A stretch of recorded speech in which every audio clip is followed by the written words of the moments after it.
मचा, क्रिप्टो के मार्केट में भी ट्रेड करना चाहिए। हाँ, बस प्रॉफिट ज्यादा और ब्रोकरेज कम हो तो बात बने। मचा, लोएस्ट ब्रोकरेज चाहिए।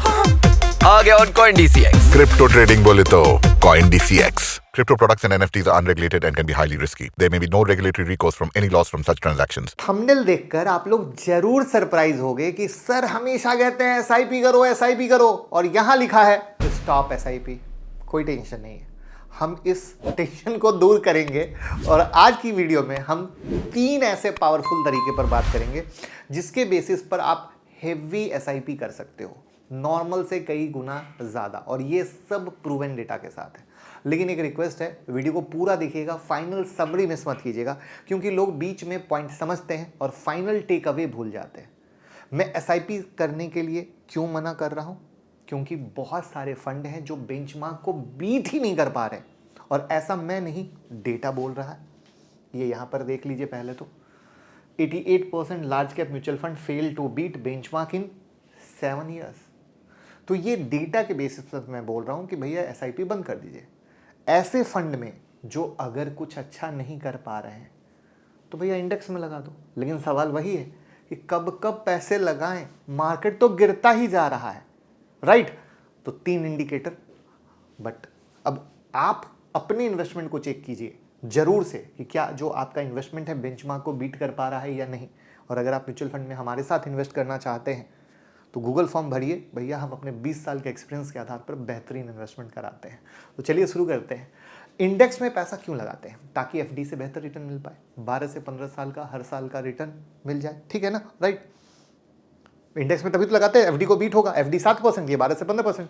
लेकिन मैं बोल रहा हूँ कि आप कुछ इंडिकेटर का इस्तेमाल करके इंडेक्स फंड में ही इन्वेस्ट करके इंडेक्स फंड को बीट कर सकते हैं। तो एग्जाम्पल, जब 2020 का क्रैश आया तब अगर आपने नॉर्मल इन्वेस्टमेंट की जगह पैसा 3 गुना 4 गुना इन्वेस्ट किया होता तो रिटर्न क्या होता? इंडेक्स फंड से कई गुना ज़्यादा। लेकिन सवाल यह है कि कैसे जाने कि कब ज़्यादा पैसा लगाना है, क्योंकि अभी भी मार्केट जब 13% निफ्टी गिर चुकी है तो लोग डरे हुए हैं, क्या करना है क्या नहीं करना है, मार्केट और गिरेगा ऐसा वैसा, राइट? वही टीवी वाले जो ऊपर का टारगेट देते हैं अब नीचे का टारगेट दे रहे हैं। तो आज की वीडियो में इसीलिए हम कहे कि कुछ हेल्प, कुछ इंडिकेटर जो आपको ये बताएंगे कि इन्वेस्टमेंट का बेहतरीन मौका है।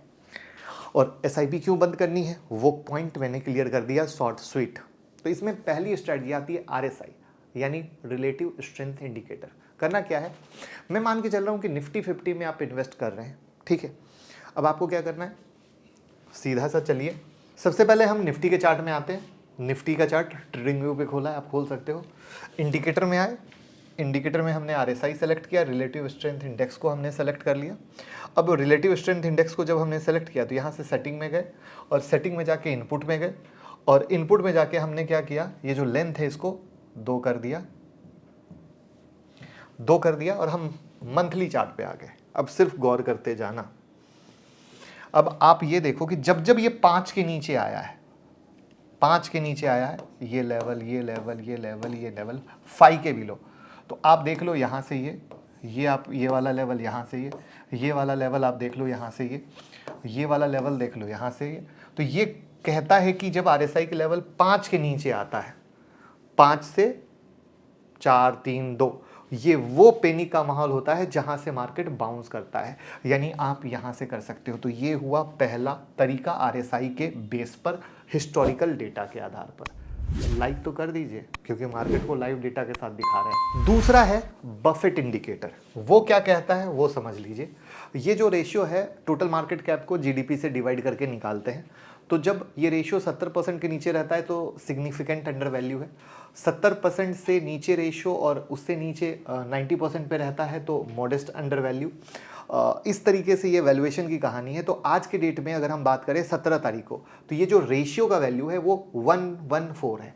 अब यहाँ पे आइए, 114 में हम ये कह रहे हैं कि ये मॉडेस्ट है। क्यों बोले? तो आज के डेट में ये रेशियो कितना है? 114, यानी आज भी देखिए कहीं ना कहीं थोड़ा सा ओवर वैल्यू है।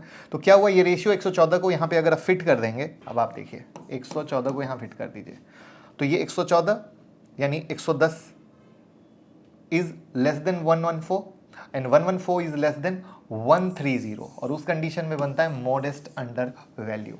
तो मार्केट अभी जो बात करते हैं कि गिरावट में हुआ है, तो अभी क्या है, ज़्यादा महंगा तो बिल्कुल नहीं है, लेकिन गिरावट के बाद फेयर वैल्यू पे आया। तो जो लगातार कहते हैं ना एफआईआई बेच रहा है, वैल्यूएशन अभी भी जस्टिफाई नहीं है, तो आप इस बात से जस्टिफाई कर पा रहे होगे कि किस लेवल पर हम आए हैं।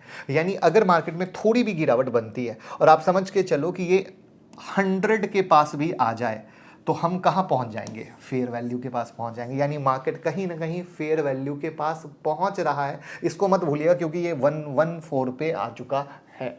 ये है दूसरा। अब तीसरा तरीका है पी रेशियो के आधार पर देखने का, और आप समझ लो कि ऐसी नॉलेज रहती है ना, तभी म्यूचुअल फंड में लोग रिटर्न एक्स्ट्रा ऑर्डिनरी कमाते हैं। इसलिए मैंने कहा कि सिर्फ खुद से इन्वेस्ट कर लेना म्यूचुअल फंड में काफ़ी नहीं है। और आज के डेट में जितने एसआईपी बंद हो रहे हैं ना, उसमें मोस्टली वही लोग हैं जिन्होंने खुद से इन्वेस्ट किया है, ग्रो से, एंजल से, क्योंकि उनको लगता था मार्केट में तेजी हो रही है, मैंने इन्वेस्ट कर दिया। अब गिरने लग गया, उनको कोई समझाने वाला ही नहीं है, भाई अभी मौका है, जिंदगी बदलने का मौका भी है, वो बेचारे बंद कर रहे हैं। तभी तो एसआईपी क्लोजिंग रेशियो ज़्यादा बढ़ गई है, राइट। लेकिन जो लोग म्यूचुअल फंड डिस्ट्रीब्यूटर के साथ हैं, उनको गाइड भी मिल रहा है और वो हेवी बाइंग कर रहे हैं, ठीक है। अब यहाँ पे देखो निफ्टी 50 क्या है, इनका मीडियन पी क्या है 22.7, अभी कहाँ पे 20.5, यानी क्या हो गया, पी के रेशियो पर एक सही वैल्यूएशन पे बैठा हुआ है। तो 3 एंगल हमने आपको दिखाया, आरएसआई का एंगल, बफेट इंडिकेटर का एंगल, निफ्टी का एंगल, ये 3 बता रहे हैं कि भैया एवरेज करना चाहिए। और यही चीज़ हम लगातार अगर गौर करो, जो कहते हैं ना कि आपको एक्सपीरियंस कहाँ से आता है, आप कहाँ से सोचते हो, यही चीज़ हम यूट्यूब मेंबरशिप में भी लगातार अपने मेंबरशिप के वीडियो में भी बता रहे हैं। अगर आपने ज्वाइन नहीं किया हो तो ज्वाइन कर लीजिएगा यहाँ से, कि कैसे इन्वेस्टमेंट करना चाहिए। तो ये एक तरीका होता है, जो सीखता है वो कमाता है। और आई होप आपका भी डर खत्म हुआ होगा, आप भी अच्छे तरीके से इन्वेस्ट करेंगे और आप भी अच्छे तरीके से एवरेज कर पैसा कमाएंगे और ये वीडियो को घर घर शेयर करेंगे। Thank you so much.